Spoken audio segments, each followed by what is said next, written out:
Hello दोस्तों, कैसे हैं आप सब।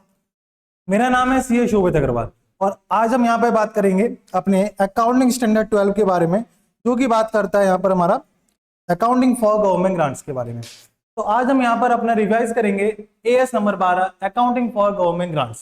सबसे पहले हम यहाँ बात करते हैं इसकी एप्लीकेबिलिटी के बारे में कि आखिर ये एएस 12 अप्लाई किस पे होता है।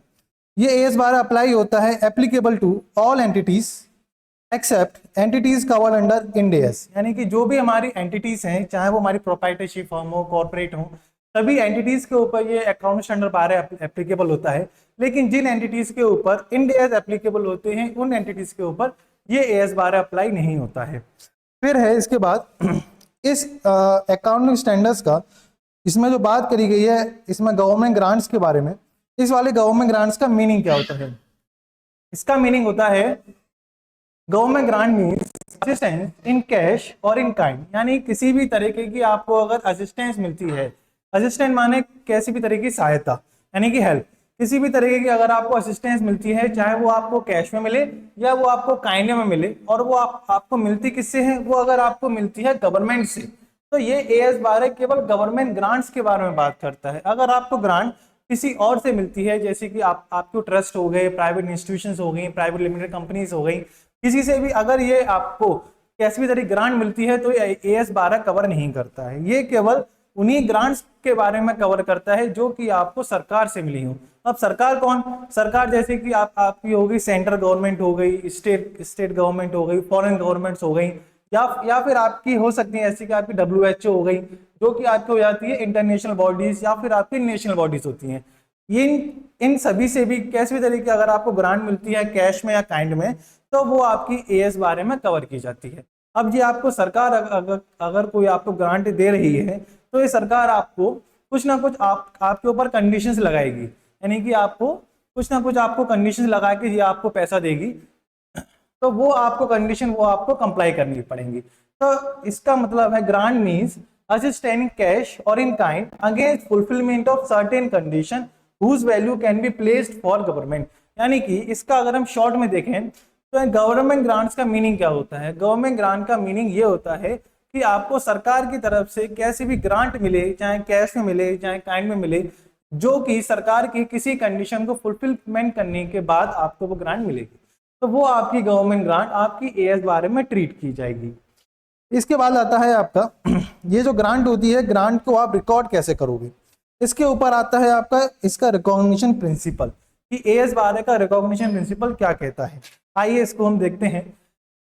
As per AS 12 recognition principle, government grant are to be recognised in financial statement if following conditions are satisfied. आप अपनी बुक्स में, जो आपकी बुक्स ऑफ अकाउंट्स है, फाइनेंशियल स्टेटमेंट्स हैं, उनमें आप जो भी आपको गवर्नमेंट ग्रांट मिलती है उनको आप तभी रिकॉर्ड करोगे जब आपकी ये दोनों कंडीशंस आपकी सेटिस्फाइड होंगी। दोनों कंडीशंस कौन कौन सी हैं? पहली कंडीशन है आपकी कि जो भी आपके ऊपर कंडीशंस लगाई हैं, कंडीशंस किसने लगाई हैं आपके ऊपर? जो भी आपके ऊपर सरकार ने जो भी आपके ऊपर कंडीशंस लगाई हैं, वो वाली कंडीशंस आपको क्या है, फुलफिल करनी है। Conditions relating to compliance for grant has been satisfied. सबसे पहले तो आपको, यानी कि जो भी सरकार ने आपको पैसा दिया है, जो भी आपको असिस्टेंस दी है, कुछ भी शर्तें लगाकर, वो वाली शर्तें आपको पूरी करनी है। सरकार की शर्तों के बारे में बात करी गई है कि वो जो शर्तें हैं वो आपको फुलफिल करनी है। और दूसरी कंडीशंस क्या है? दूसरी कंडीशन है कि वो पैसा आपको मिलना चाहिए, इसके लिए आपके पास सर्टेनिटी होनी चाहिए। यानी कि दो कंडीशन है हमारे पास। गवर्नमेंट ग्रांट का रिकॉग्निशन प्रिंसिपल, इसका मतलब है कि आपको ये वाली ग्रांट कब रिकॉर्ड करनी है, इसके लिए आपके ऊपर दो कंडीशंस आपकी फुलफिल होनी चाहिए। पहली, जो सरकार ने जो भी आपके ऊपर कंडीशंस लगाई हैं वो आप फुलफिल कर लें, और दूसरी कंडीशन ये कहती है कि ये वाली ग्रांट मिलने की आपके पास सर्टेनिटी होनी चाहिए, तभी आप ये जो ग्रांट है इसको आप अपनी बुक्स ऑफ अकाउंट में रिकॉर्ड करोगे। अगर आपके पास कोई डाउट होता है, किस तरीके का डाउट आता है आपके पास? अगर आपको डाउट लगता है कि हम सरकार के द्वारा जो भी हमारे ऊपर कंडीशंस लगाई गई हैं, अगर वो हम फुलफिल नहीं कर पाएंगे, तो ये ग्रांट आप रिकॉर्ड नहीं करोगे। ये ग्रांट आप केवल तभी रिकॉर्ड करोगे जब वो ग्रांट आपको मिल जाएगी। अगर आपको किसी भी तरह का डाउट आता है कि जो भी सरकार ने कंडीशंस लगाई हैं वो आप फुलफिल नहीं कर सकते हो, तो ग्रांट आप रिकॉर्ड करोगे on the basis of cash. If any doubt on fulfillment of above conditions, then recognitions of grant will be made on cash basis. जब आप ग्रांट कैश बेसिस ग्रांट को रिकॉर्ड करोगे। फिर नेक्स्ट हम देखेंगे कि इसका अकाउंटिंग ट्रीटमेंट क्या होता है। ग्रांट तो आपको मिल गई, अब आपकी जो भी रिकॉग्निशंस की जो भी शर्तें हैं वो भी आपके फुलफिल हो गई। अब ये ग्रांट आप रिकॉर्ड कैसे करोगे, क्या इसकी आप जनरल एंट्री पास करोगे? ये यहाँ पे ये जैसी जो भी जनरल एंट्री पास करोगे ये आपका डिपेंड करता है कि आपको ग्रांट किस तरीके की मिली है। ग्रांट आपको 3 तरह की ग्रांट आपको मिल सकती है। पहली है आपको कि सरकार आपको कैपिटल दे दे, यानी कि सरकार आपको पैसा दे दे, डेप्रिशिएबल असेट्स के लिए दे दे, या वो आपको नॉन डेप्रिशिएबल असेट्स के लिए सरकार आपको पैसा दे दे, या फिर सरकार आपको पैसा ना देकर कुछ आपको जमीन जायदाद कुछ आपको दे दे।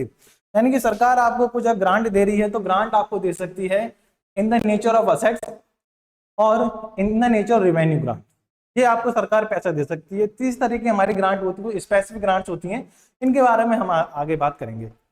पहली हमारी जो ग्रांट है वो हम बात करते हैं कि सरकार अगर आपको कोई असेट्स के लिए कोई आपको ग्रांट दे रही है, तो सरकार अगर आपको असेट्स के लिए ग्रांट दे रही है तो सरकार आपसे या तो फिर सरकार आपको सीधे असेट्स दे सकती है। असेट जैसे कि सरकार ने आपको कोई जमीन दे दी, फैक्ट्री दे दी, बिल्डिंग दे दी, मशीन दे दी, कुछ भी सरकार अगर आपको ग्रांट के रूप में दे सकती है तो उसकी एंट्री आप कैसे करोगे? If grant received in kind, अगर ग्रांट आपको काइंड में ग्रांट अगर आपको मिलती है तो वो वाली ग्रांट आप रिकॉर्ड करोगे on the basis of is nominal value. Nominal value क्या होती है ये आप सभी जानते हैं, एक रुपया हो सकता है, 10 रुपया हो सकते हैं, 100 रुपये हो सकते हैं। आप इस वैल्यू जो ग्रांट आपको मिली है, जो भी आपको काइंड में ग्रांट मिली है, उसको आप नॉमिनल वैल्यू पे यहाँ पे रिकॉर्ड करोगे। तो इसकी फिर आप यहाँ पे जनरल एंट्री क्या पास करोगे? इसकी एंट्री आप पास करोगे जो भी आपको असेट्स मिली है, assets account debit to capital reserve. ये वाली ग्रांट आपकी सीधे आपकी कैपिटल रिजर्व में ट्रांसफर हो जाएगी बाय द अमाउंट, हम सपोज लेते हैं 10 रुपये। तो ये जो ग्रांट आपको काइंड में मिलती है तो ये ग्रांट आपकी नॉमिनल वैल्यू पर रिकॉर्ड होगी और वो जो वैल्यू होगी उसको आप यहाँ पे कैपिटल रिजर्व में आप यहाँ पे उसको ट्रांसफर करोगे। ये तो रही आपकी काइंड के रूप में ग्रांट मिलती है। अगर सरकार आपको पैसा दे देती है, सरकार ने आपको सपोज 1 लाख रुपए देते हैं कि आपको ये वाली मशीन लेनी है, तो वाली मशीन के लिए सरकार ने आपको पैसा दे दिया, तो पैसे के लिए ग्रांट मिलती है आपको, तो उसको हम यहाँ पे 2 कैटेगरी में यहाँ पे हमने उसको क्लासिफाई किया है कि वो पैसा मिला है आपको, वो पैसा अगर कोई डेप्रिशिएबल असेट्स के लिए मिला है या फिर वो पैसा आपको नॉन डेप्रिशिएबल असेट्स के लिए मिला है। डेप्रिशिएबल असेट्स और नॉन डेप्रिशिएबल असेट्स, सबसे पहले हम बात करते हैं non depreciable asset. Non depreciable asset आप सब लोग जानते हैं लैंड होती है, तो अगर लैंड के लिए सरकार ने आपको पैसा दे दिया है तो वो पूरा पैसा आप ट्रांसफर करोगे कैपिटल रिजर्व में। क्या एंट्री पास होगी इसकी? क्योंकि सरकार ने आपको पैसा दिया है यानी कैश दिया है, तो bank account debit to capital reserve. ये पूरा पैसा आपका कैपिटल रिजर्व में ट्रांसफर हो जाएगा बाय द अमाउंट। जो भी आपकी अमाउंट आपको ग्रांट मिली है वो पूरा पैसा आपका कैपिटल रिजर्व में ट्रांसफर हो जाएगा। नेक्स्ट इसमें देखते हैं कि अगर आपको सरकार ने फंड दे दिया है फॉर डेप्रिशिएबल असेट्स, कि आपको कोई ना कोई डेप्रिशिएबल असेट्स आपको कोई परचेज करनी है, ये आपके लिए सरकार ने अगर आपको पैसा दिया, तो इसके आपके पास 2 मेथड यहाँ पे एएस बारे में उसके लिए दिए गए हैं कि जो पैसा मिला है उसका आप उसकी जनरल एंट्री पास करोगे। पहला मेथड हमारा कहता है कि जो भी आपको पैसा मिला है deducted from value of fixed assets and charge depreciation on net amount. इसका क्या मतलब है? इसका मतलब ये है बच्चों कि जो भी सरकार ने आपको पैसा दिया गया है ग्रांट के लिए, तो पहले तो आप उससे क्या मशीन लेके आइए। मशीन अगर हम एग्जांपल लेते हैं कि मशीन आपकी आई है सपोज 5 लाख रुपए की, अगर आपकी मशीन 5 लाख रुपए की आती है तो सबसे पहले तो आप अपनी एंट्री पास करोगे bank account debit fixed assets account debit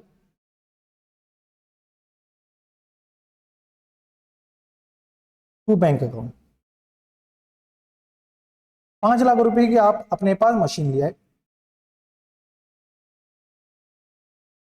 फिर सरकार से आपको पैसा मिला है, ग्रांट आपको मिली है, तो पहले आप ग्रांट की एंट्री कर लीजिए bank account debit to government grant. आपने पहले असेट्स परचेज की एंट्री पास करी, fixed assets account debit to bank, ये आपने कितने से करी? जितनी की आप असेट्स परचेज करके आए हैं। 5 लाख रुपए हमने एग्जांपल लिया है, दूसरा, आपने एंट्री पास करी, जो भी आपको सरकार से ग्रांट मिली है, हमने यहाँ पे ग्रांट का अमाउंट लिया है 1 लाख रुपीज, तो आपने 1 लाख रुपए की आपने अपने यहाँ पे ग्रांट आपने रिकॉर्ड कर ली कि आपके बैंक अकाउंट में पैसा आ गया। बैंक अकाउंट डेबिट तो गवर्नमेंट ग्रांट 5 लाख, एक लाख रुपए। अब ये जो ग्रांट मिली है, इसके लिए हमारा जो पहला मेथड कहता है कि हमको क्या करना है, deducted from value of fixed assets and charge depreciation और नेट अमाउंट। यानी कि AS 12 कहता है कि जो भी सरकार ने आपको 1 लाख रुपया दिया है, इससे आप अपनी फिक्स्ड एसेट्स या जो भी आपकी एसेट्स है उसकी आप वैल्यू को कम करिए, और जो भी आपकी नेट अमाउंट बची है उसके ऊपर आपको अपना डेप्रिसिएशन चार्ज करना है। तो अब जो ये गवर्नमेंट ग्रांट मिली है आपको, ये इससे आपको अपनी फिक्स्ड एसेट्स की वैल्यू जो आपने 5 लाख रुपए रिकॉर्ड की है उसको आपको कम करना चाहिए। तो इसको आप ट्रांसफर करोगे, जो भी आपको गवर्नमेंट ग्रांट मिली है, government grant account debit to fixed assets 1 lakh रुपए, क्योंकि ग्रांट आपको 1 लाख रुपए की मिली है, तो फिर आप 1 लाख रुपए से आपने अपनी फिक्स्ड एसेट्स की वैल्यू आपने कम कर दी। आप देखेंगे तो पहले आपने डेबिट किया था फिक्स्ड एसेट्स में 5 लाख रुपए, और फिक्स्ड एसेट में फिर आपने क्रेडिट कर दिया 1 लाख रुपया। इसका मतलब है कि आपकी जो फिक्स्ड एसेट जो आपकी बैलेंस शीट में रिकॉर्ड हुई, वो केवल नेट अमाउंट जो कि है 4 लाख रुपए से आपकी फिक्स्ड एसेट्स आपकी रिकॉर्ड होगी।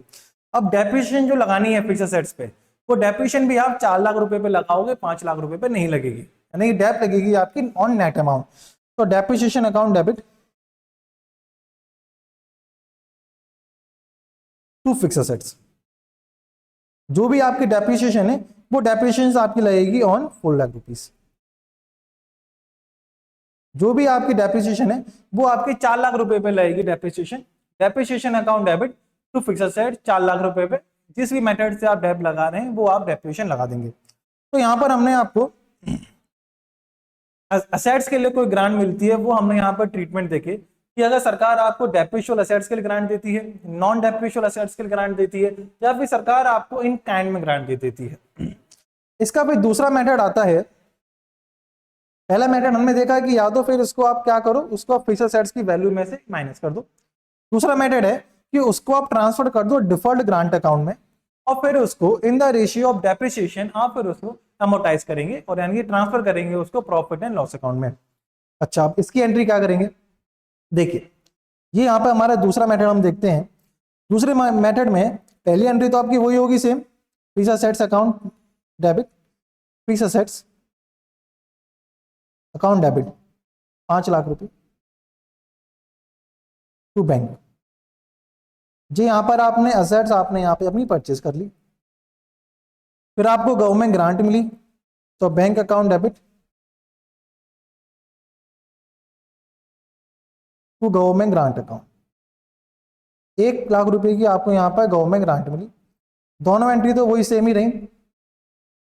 अब जो पहले मेथड में हमने जो यहाँ पर इस वाली गवर्नमेंट ग्रांट को फिक्स असेट से माइनस कर दिया था, अब इस सेकंड मेथड में आपको वो नहीं करना है। अब क्या करना है, इसको आपको जो गवर्नमेंट ग्रांट मिली है वो आपकी ट्रांसफर होगी डिफर्ड अकाउंट में, यानी कि आपको एक अकाउंट खोलना पड़ेगा डिफर्ड ग्रांट अकाउंट, जो कि आपकी बैलेंस शीट में शो होगा।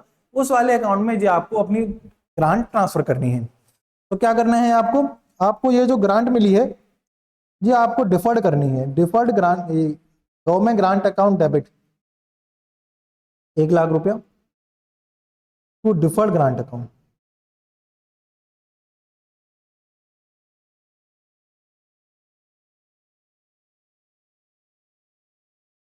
तो जो आपको 1 लाख रुपया मिला था, पहले तो वो यहाँ पर आपने रिसीव किया है, फिर उसको आपने ट्रांसफर किया है डिफर्ड ग्रांट अकाउंट में। तो ये आपका चला गया बैलेंस शीट की लायबिलिटी साइड में, ये आपका 1 लाख रुपया आपको शो हो जाएगा। अब इसको आपको क्या करना है, इस वाले अकाउंट से आपको करना है अमोर्टाइज करना है to P&L in the ratio of depreciation, यानी कि ये जो पैसा 1 लाख रुपया है, अब इसको आप डेप्रिसिएशन के रेशियो में आप इसको धीरे धीरे P&L में ट्रांसफर करोगे। अगर हम डेप्रिसिएशन सपोज लें 10% का, अगर हम डेप्रिसिएशन का रेशियो मान के चलें, तो इस साल आपकी 10,000 रुपए की ग्रांट, 10,000 रुपए की ग्रांट आपकी प्रॉफिट एंड लॉस अकाउंट में ट्रांसफर होगी। इसकी क्या एंट्री होगी, इसकी नेक्स्ट एंट्री करोगे आप डिफर्ड ग्रांट अकाउंट डेबिट,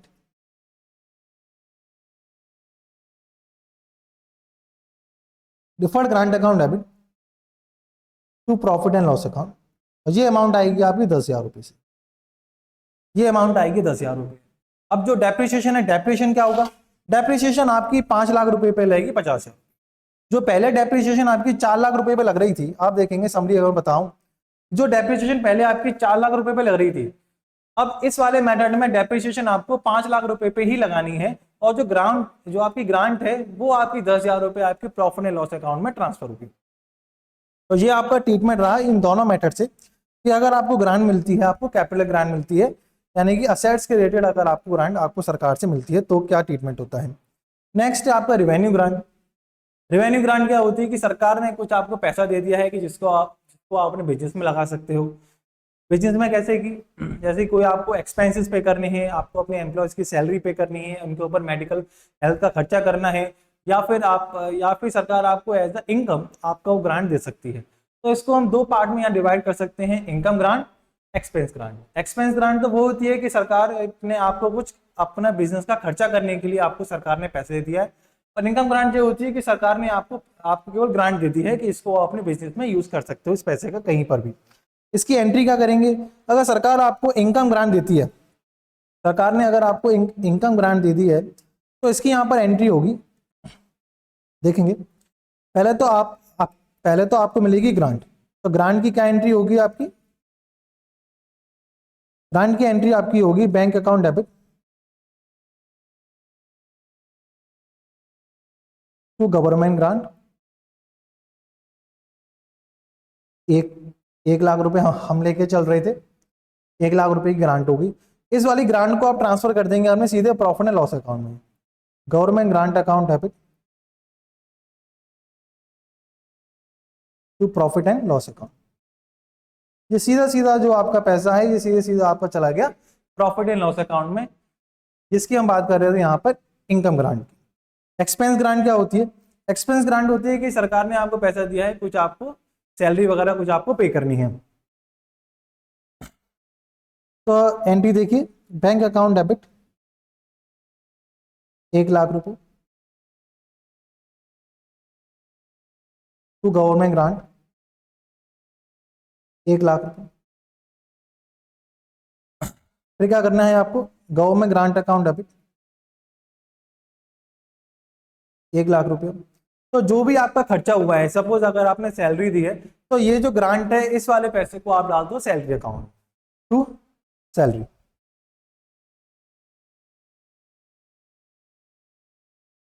अब देखेंगे इससे हमारा जो सैलरी का खर्चा है वो हमारा 1 लाख रुपए से कम हो गया। तो ये आपको दो तरह की ग्रांट आपको मिल सकती है, इनकम ग्रांट और एक्सपेंस ग्रांट।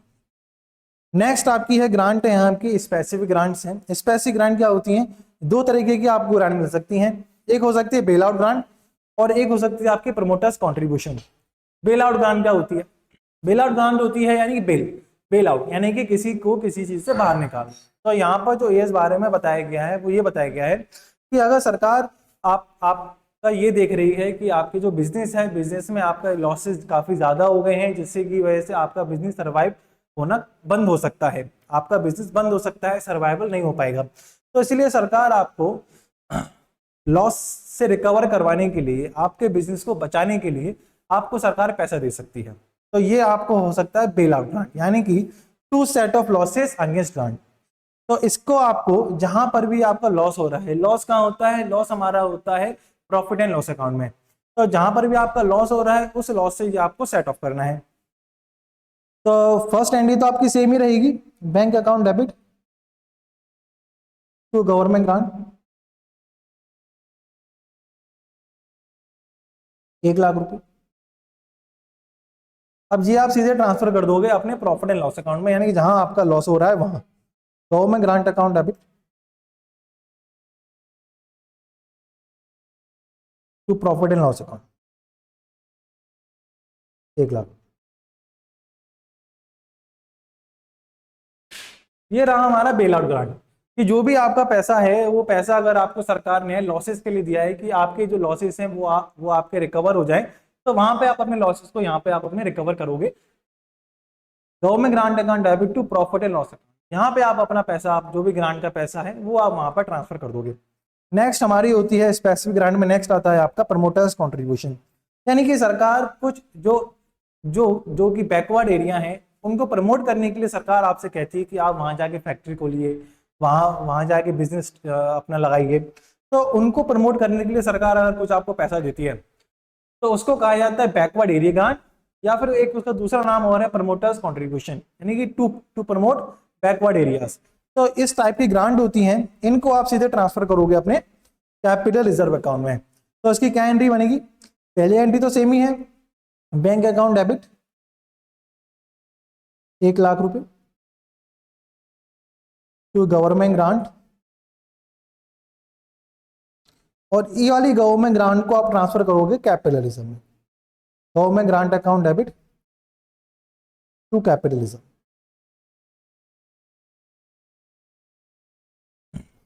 हमने यहाँ पर 3 तरीके की हमने यहाँ पर ग्रांट देखी, समराइज करता हूं उसे। पहली आपकी होती है कैपिटल ग्रांट, दूसरी आपकी होती है रेवेन्यू ग्रांट, तीसरी आपकी होती है स्पेसिफिक ग्रांट। कैपिटल ग्रांट हो सकती है, वो 2 तरीके की हो सकती है आपकी, फॉर डेप्रिशिएबल असेट्स और फॉर नॉन डेप्रिशिएबल असेट्स। अगर डेप्रिशिएबल असेट्स के लिए अगर आपको ग्रांट मिलती है तो उसके ट्रीटमेंट 2 हो सकते हैं, या तो फिर जो ग्रांट आपको मिली है, ग्रांट से आप अपनी फिक्स्ड असेट्स की वैल्यू जो भी असेट्स आई है उसको आप अपनी माइनस कर दीजिए, या फिर दूसरा उसका मेथड हो सकता है कि जो ग्रांट मिली है उसको अपने डिफॉल्ट अकाउंट में ट्रांसफर कर दीजिए, और फिर उसको इन द रेशियो ऑफ डेप्रिसिएशन आपको उसको अमोर्टाइज करना है। दूसरी आपकी हो सकती है आपकी नॉन डेप्रिशिएबल असेट्स ग्रांट, कि सरकार ने आपको पैसा दिया है फॉर नॉन डेप्रिशिएबल असेट्स के लिए, तो जो भी सरकार ने आपको पैसा दिया है उसको आप अपने ट्रांसफर करेंगे आपके कैपिटल रिजर्व अकाउंट में। तीसरी ग्रांट इसमें हो सकती है कि वो सरकार ने आपको assets they the in kind, तो उसको आप ट्रांसफर करोगे इन नॉमिनल वैल्यू के बेसिस पर, और वो ट्रांसफर होगी आपकी कैपिटल रिजर्व अकाउंट में। दूसरी आपकी ग्रांट हो सकती है आपकी रेवेन्यू ग्रांट। रेवेन्यू में आपकी आती है 2 ग्रांट आती हैं, इनकम और एक्सपेंस ग्रांट। इनकम ग्रांट आप सीधे ट्रांसफर करोगे प्रॉफिट एंड लॉस अकाउंट में, और जो एक्सपेंस ग्रांट होती है तो उसको आप ट्रांसफर करोगे अपने एक्सपेंस अकाउंट में, जिससे कि वो आपका एक्सपेंस आपका कम हो जाए। तीसरी हमारी आती है इसकी स्पेसिफिक ग्रांट। स्पेसिफिक ग्रांट में 2 आती हैं, एक आती है बेल आउट ग्रांट और एक आती है आपकी प्रमोटर्स कंट्रीब्यूशन। तो जो भी आपकी जो उसमें बेल आउट ग्रांट होती है, बेल आउट ग्रांट को आप ट्रांसफर करोगे प्रॉफिट एंड लॉस अकाउंट में, और जो आपकी होती है प्रमोटर्स कंट्रीब्यूशन उसको आप ट्रांसफर करोगे कैपिटल रिजर्व अकाउंट में। तो ये तीनों तरह की ग्रांट हमने आज यहाँ पे हमने कवर की। फिर हम इनका देखते हैं रिफंड, कि अगर किसी भी कंडीशंस में अगर ये ग्रांट आपकी अगर रिफंड करनी पड़ जाए, यानी कि एंटिटी ने पैसा तो ले लिया, ग्रांट तो ले ली, असिस्टेंस तो ले ली गवर्नमेंट से, लेकिन जो भी सरकार की जो भी शर्तें थी वो वाली पूरी नहीं हो पाई, तो फिर सरकार ने उससे पैसा वापस मांग लिया। तो अगर ऐसी कुछ सिचुएशन आती है कि जहां पर पैसा आपको वापस करना पड़े, असेट्स आपको वापस करनी पड़े बाद में, तो उस केस में आपको क्या ट्रीटमेंट करना है आइए देखते हैं। If due to any reason grant is to be refunded, due to any reason इसका मतलब किसी भी रीजन की वजह से, कोई से भी रीजन की वजह से ग्रांट अगर आपको रिफंड करनी पड़ती है, तो उस वाली ग्रांट का आपको ट्रीटमेंट करना है कि debit should be given to account which was credited at the time of receive of grant. इसका क्या मतलब है? इसका मतलब यह है कि जब आपको ग्रांट मिली थी उस समय वो जो ग्रांट मिली थी उसको आपने जिस जगह ट्रांसफर किया था वहीं उसी से ही आपको वाली ग्रांट आपको वापस करनी है।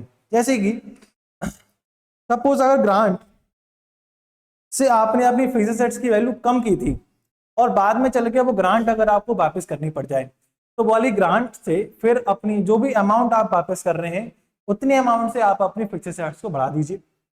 दूसरा, अगर आपने वो वाला पैसा डिफॉल्ट अकाउंट में ट्रांसफर किया था तो फिर वो बाद में पैसा अगर आपको वापस करना पड़ रहा है, तो फिर जितना भी बैलेंस आपके डिफॉल्ट अकाउंट में है उतना पैसा तो आपको वहां से निकालना है डिफॉल्ट ग्रांट से, और अगर कुछ पैसा उसमें अगर नहीं बच पाता है तो फिर वो आपको निकालना है अपने प्रॉफिट एंड लॉस अकाउंट से। अगर आपने जो ग्रांट मिली थी वो अगर आपने अपने कैपिटल रिजर्व में ट्रांसफर करी थी, इन दोनों केस में हमने कैपिटल रिजर्व में ट्रांसफर करी थी, तो अगर आपको ग्रांट वापस करनी पड़ रही है तो वो आपको कैपिटल रिजर्व से आपको डेबिट करनी है। तीसरी हमने देखी थी यहाँ पर कि अगर वो ग्रांट आपकी रेवेन्यूचरी ग्रांट थी, इसमें हमने यहाँ पर प्रॉफिट एंड लॉस अकाउंट में ट्रांसफर की थी, तो ये ग्रांट आपको प्रॉफिट एंड लॉस अकाउंट से डेबिट करनी है। इसमें हमने एक्सपेंस अकाउंट, इसका मतलब क्या है, प्रॉफिट एंड लॉस अकाउंट से ही हमने ली थी, तो ये भी आपको क्या है, प्रॉफिट एंड लॉस अकाउंट से आपको निकालनी है। तीसरी थी आपकी स्पेसिफिक रहने की bail out grant. Bail out grant को भी हमने प्रॉफिट एंड लॉस अकाउंट में ट्रांसफर किया था, तो अगर ये ग्रांट आपको वापस करनी पड़ रही है तो फिर आप प्रॉफिट एंड लॉस अकाउंट को फिर से आप डेबिट कर दोगे। फिर है ये आपकी प्रमोटर्स कंट्रीब्यूशन। अगर ये वाली ग्रांट अगर आपको वापस करनी पड़ सकती है तो फिर ये वाली ग्रांट को आपने कैपिटल रिजर्व में ट्रांसफर किया था, तो इसकी फिर आप यहाँ पे कैपिटल रिजर्व से ही आप वाला पैसा वापस लोगे। जैसे कि हम एंट्री देखे हैं, तो सपोज अगर ग्रांट आपने कैपिटल रिजर्व में ट्रांसफर की थी, जैसे कि bank account debit to government grant, ये तो जब है जब आपको पैसा मिला on receipt of grant.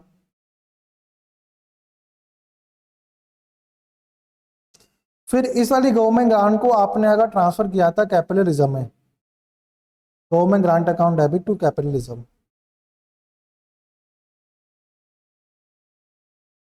1 lakh रुपए से,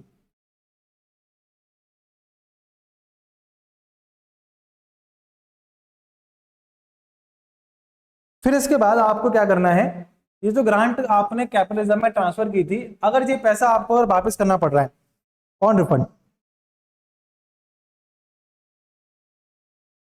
ऑन रिफंड ऑफ ग्रांट, क्योंकि ये पैसा अगर आपको वापस करना पड़ रहा है तो वाली ग्रांट आपने कैपिटल रिजर्व में ट्रांसफर की थी, तो इसको आप फिर कैपिटल रिजर्व से ही वापस लोगे। तो capital reserve account debit, capital reserve account debit to bank,